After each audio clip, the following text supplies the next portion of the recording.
Hello everyone and welcome back to the channel here. Now, I haven't been making videos for the last while. I've been super busy with my usual work, which is video game design and running my other YouTube channel. But, I thought this channel is still relatively active. I sometimes get questions and stuff. So, I want to keep it going when I have time. It's not going to be super often, but I'm just going to do it when I have time.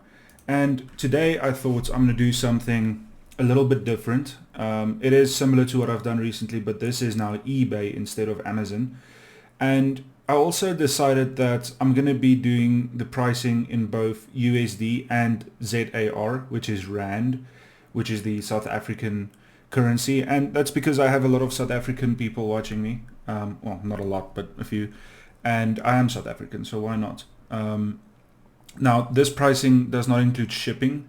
As we are building an extremely cheap PC, I'm just doing the prices. Shipping, it's going to be different for everyone. It's going to be sort of on a per case basis, and I just feel like that doesn't really constitute the price of the computer. So I'm just going to not even take that into account for this. And basically what we're doing today is we are building an extremely cheap gaming PC that will be able to run any game at least medium to high settings. And it's incredible that we can do this for this sort of price. And with that said, let's get into the parts. Let's do it. So first up here, we of course have the CPU. And this is one that I recently used. One of the things that I do apart from video game design and YouTube is I also have a little shop where I sell PCs. It's not a physical shop, just an online shop. And I like to, the PCs that I build, I sometimes make videos for and then I sell them. And this CPU is one that was in a recent PC that I sold. And it sort of surprised me. I had an 8400 i5 and an 8500. And they are very similar, but the 8500 surprised me in how well it did.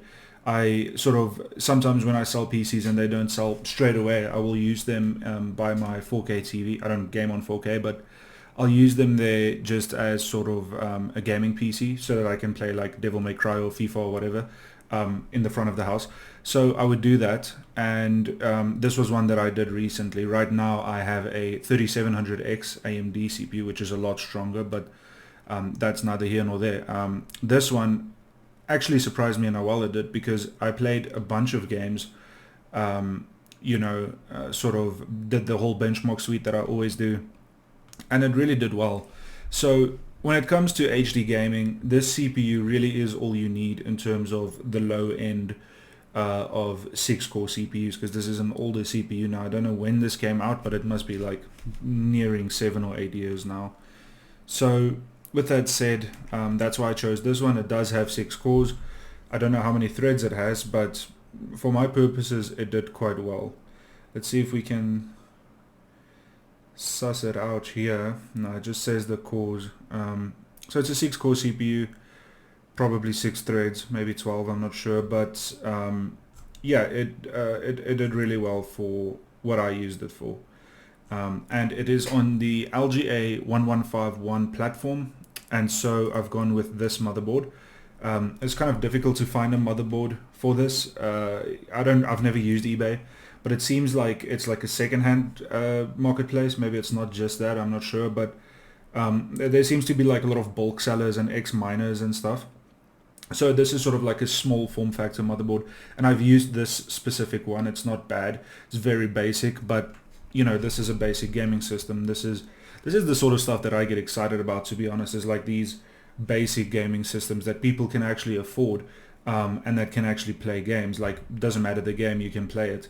I'm not saying you're going to run it at high, but you can play it. And this sort of is that motherboard for me. So this one has the 2 DIMM slots. It has the one PCI Express slot, and then it does have a NVMe slot and an M.2 slot. So, and it also has a couple extra PCI slots for Wi-Fi cards or USB cards or whatever you want to add to it. And this is, like I said, extremely basic, but perfect for this. With that said, I'm going to move on to the RAM. And for this, you can really go with anything. Back to the motherboard. This costs $35 and the CPU is $26. 500 Rand for the CPU, which is extremely low, and 650 Rand for the motherboard, which is also really good. If you buy these locally, you'll pay about almost twice that, at least 75% more of that price. So with the RAM, you'll get the RAM for about this price, but it's about 660 Rand, $36. And this is kind of standard now. There's a lot of DDR4 RAM going around, especially in the second-hand marketplace. And the thing is, all of this is second-hand or open box, so it's used. I know open box isn't technically used, but I'm just gonna label it that way. And this RAM I have used. Now, this specific kit, I've actually had a few die, which is a little bit unfortunate, but they tend to work okay. I had a 16 gig stick die. The 8 gig sticks have never died for me. But with this, just go for the lowest price. It really doesn't matter at this sort of performance. And this is 3200 megahertz RAM. I'm not even sure if the motherboard supports that. Let's check that. But regardless, it doesn't even say. Probably it only goes up to 2666. But regardless, maybe you can overclock to 3200. Yeah, anything similar to this will be fine. I'm going to do the terabyte SSD first. So I've not gone with an NVMe drive, even though you can have, the motherboard can take one. And the reason is that I think this is going to be a good middle point, because it's a 1 terabyte drive and it is cheap, but it's not as good as an NVMe drive, but it's a lot cheaper in terms of pricing. So this is $46, $47 or 630 Rand. An NVMe drive at 1 terabyte is going to cost you more than twice that. So that's why I went with this, because again, it's sort of the low end of modern part, if I can put it that way. So I see I have it open twice. So moving on, back to the graphics card. Now, this was always going to be a 1660. And I one of my PCs has these cards in it. And, this is still such a good entry-level card in terms of HD. It's not even entry-level, really. It's like mid-spec for HD. Because most games run on high with this card. And you'll comfortably get a 60 FPS sort of, benchmark threshold in terms of just keeping it there for the most part. Now, I'm not talking about really performance driven games like your any Sony game really. But big open world games like Far Cry 6 or that'll even run fine on this, but you know what I mean, like really performance hungry games you might have to turn things down to medium, but for the most part you'll do high, and in some cases even ultra. And it's such a good looking card as well. This is coming in at $91 or 1,675 Rand. Now that's a good price. You usually get these for about 2,200 Rand, so that's quite a bit more. But in terms of dollars, I think they are usually around $80 to $100, so that seems sort of stock for that. And in terms of the power draw from this, it's not too bad. I don't see on this one specifically, but they usually just have a 6-pin required power draw. And in terms of the memory on this, it is a 6 gig card, so that's sort of like a good middle point between 4 and 8, just for being able to run most games textures on high, but not all games on ultra. Like your Far Cry's and your Red Dead Redemptions are going to struggle a bit in terms of that texture capacity. But just for pure performance, this will still be fine. And then if we take a look at the power at the case, I've gone with the Zalman S4. Now this is a mid-tower case, and obviously we are building a mid-tower PC, something that is not going to take up too much space on your desk. Remember, PCs don't go on the floor. and it's, this isn't the best case, but it's aesthetically it's quite nice. It's not going to break the bank, and it has most of the features that you'll want. Now, okay, this does have an acrylic panel, and it has the breakout I/O shields and all of that kind of stuff, but at this price point, who really cares? It's gonna be more than fine. It's gonna look good, and it comes with 2 fans. And if you're someone that wants RGB, you can just get a strip or get some extra fans and put it in there. But I think for the average person, it doesn't really matter too much, and I think this case is going to be more than good enough. Now, as a side note, Zolman used to be very popular in South Africa when I was growing up, but I haven't seen it recently, in years, really, maybe a decade. So it's interesting to me. I wonder what's happened to them. But in terms of this case, it seems like they are still popular somewhere, I guess, in America. And this is coming in at $45 or 830 Rand. Now, close to 1,000 Rand for a case is quite a competitive market in South Africa, and you can get better options.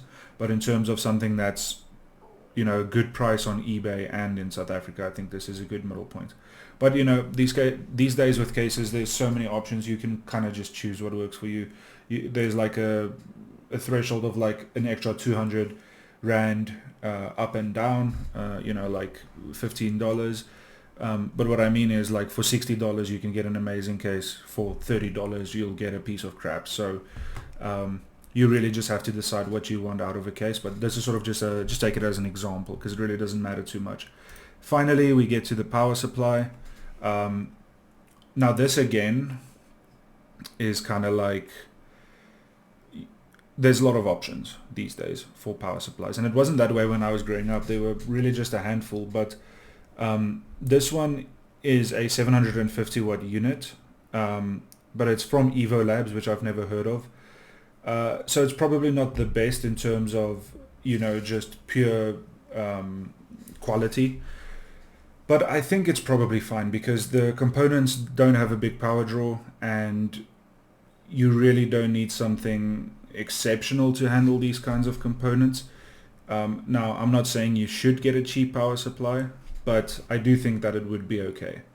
Because if you look at this, it might be a 750 watt power supply, but what kind of 750 watt power supply only has one 6-pin connector? I'm just judging from the photo, but that sort of tells you all you need to know. It might be 750 watts, but you shouldn't power an expensive high draw computer from it. So with that said, I think this is okay. But again, shop around for $30 to $40 in this case, pounds. There's a lot of options, and you can even go for something that's lower watt. I just struggle to find something on eBay, but there is a little bit of leeway on this. And yeah, for 670 Rand, 700 Rand, 30 pounds, there is a lot of options. So, just do your homework and shop around a little bit. I want to see if, yeah, one 6-pin PCIe. So that's sort of a sign, not really, but you can take that as a sign of the quality, because normally a 750 watt would have 2 8-pins, and it would be able to power like a 3070 or a 2080 or something like that. So take that as a sign. But with that said, this should be okay, and there are a lot of options. There's a lot of generic brands now that do this, so just shop around. Okay, with that said, that's the build. Let's take a quick look at the finances of it, and then after that we'll do a prospective benchmark for it. Stay with me. Alright, so here I've done a quick analysis of the items and their pricing. And as you can see, this came out to be an extremely cheap computer. So I have rounded up with the prices just to make it easier, because, this isn't going to be exactly accurate anyway. So for the CPU, we have the i5-8500 6-core. That's coming in at just under $30 at 28.05. For the motherboard, it's the Gigabyte GA-B360M D2V, and that is slightly higher at $35. Then we have the HyperX Fury RAM, 16 gigs, DDR4, $36.20. These are also for really good prices. The RAM is sort of standard. Then for the SSD, we have the NeTAC 1TB SSD. I'm not sure about the speeds, but it's going to be a little bit slow. $46.99. That's kind of standard as well. Then going to the GPU, we have the GTX 1660 Ti, and this is the MSI variant, $91. That's also standard for that, but it still is a good price. For the power supply, we have the Evo Labs 750 watt, $36.72. And again, as I said previously, this is subjective. Same with the case. Choose what you want. Don't just take this one. I have no idea about the quality, but I don't think it's very good. But for this price point, there are other options. As for the case, we have the Zolman S4, $45. And, same thing. Choose what you like. This is a bit of a cheaper case, but it has everything you need, so you can just go with this one. Zolman has always been reputable. So one thing that I did want to say was I saw after doing the first section of the video that the CPU and graphics card was still being bid on, so that means it was an auction. But for both of them, the CPU had an hour left and the graphics card was just about to finish, like in 10 minutes. So these prices are going to be very close to what they would end up as. As for the CPU, maybe it'll go to like 30 something, maybe up to 35, but you're still looking in the 300 to 350 price point. And this does come in at $320, $319, which is insane. That's so cheap for the sort of computer that this is and the entertainment that you can get from it. In Rand, that's 6,061 Rand approximately. The Rand always fluctuates, just because of the kind of country we live in. Anyway, so yeah, it's extremely good value, and let me prove that to you by showing you some hypothetical prospective benchmarks. Let's do it.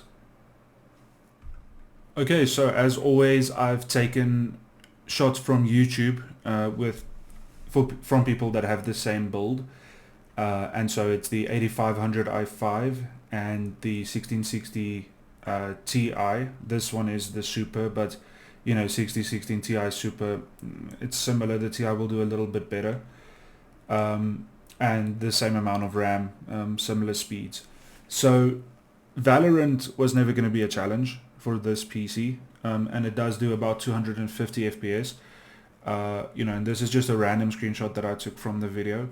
So this sort of represents your esport, your Counter-Strike, your Valorant, your Rocket League, those kinds of games, your Dotas and so on. You'll get about 200 to 300 in these kinds of titles. And then moving on to Rust, which is a little bit more difficult to run, also not the best optimized or programmed. And this will do about 60 to 80. In this shot specifically at 79. But that's more or less what you can expect. And this will run well. This is also a 1660 Super, so you might get a few more frames with the Ti. But this will also run well, and you'll get that 60 FPS experience. And that's what this PC is all about, is that HD 60 FPS experience. GTA V, GTA 5 is sort of a step down from Rust in terms of what it requires. And this is more in line with the esports games, but it's a bit more performance needed, and this is sort of in line with your racing games, the kind of performance you need for those kinds of games. And this will do up to 120 FPS. It'll be between like 70 and 120. Just ignore my phone, I'm getting a lot of messages, sorry about that. But anyway, so this is running at very high, and Rust was running at ultra. This is also 1660 Super. This is running at very, very high 1080p, and this will do about 100 frames. In this shot specifically, it's at 87. Then we have Dirt 4, which is sort of similar to GTA 5, maybe a little bit less. That was a stress test though, so the person was shooting like a bunch of rockets and stuff. In this one, running at ultra, and Dirt 5 will be similar. You'll get around 150 FPS. So, that represents your mid-tier racing games. It's like 100 to 200 FPS for these kinds of games. Finally, we have the upper class, the difficult games, and that is your sort of Cyberpunks or Red Dead Redemptions or, you know, Warzone 2, those kinds of games. Those kinds of games you'll run at medium HD. You can push high if you don't mind dropping into the 50s and 40s, but you'll stay in the 60s if you push it to medium. And this is also running on a 1660 Super, so you can maybe do 70 FPS at medium, but this is running at 64 FPS right now. And it is, you know, not a bad result for what this PC costs. So that's about it for the prospective benchmarks, and it's sort of just an example of what you can expect with a computer like this. I think just to see out the video, a PC like this represents incredible value to someone starting out with gaming, unsure if they want to become a gamer, someone that loves games but can't afford the newest technology, and that's most of us, to be honest. Or, you know, if you want to buy a PC for your child, you know, want to get them into gaming, or someone that needs a second computer just to do a little bit of gaming, maybe in another room or by the TV or whatever. Something like this has a lot of value, and of course it can be used as a work machine as well. You know, a graphics card like this and a CPU like this, you could do 3D stuff easily, game design easily, and I know because I do those things. Okay, my PC is a lot stronger, but I used to have parts similar to this, and I was just fine. So it has a lot of uses, and it's definitely a system worth looking at. But as I said, mix and match, choose your own parts, just use this as a baseline. Okay, that's going to be about it for the video. I'm going to try and make more content, but it's a little bit difficult. But thank you for watching this one, and I hope you enjoyed it. Stick around for the next one, and I'll see you soon. Cheers.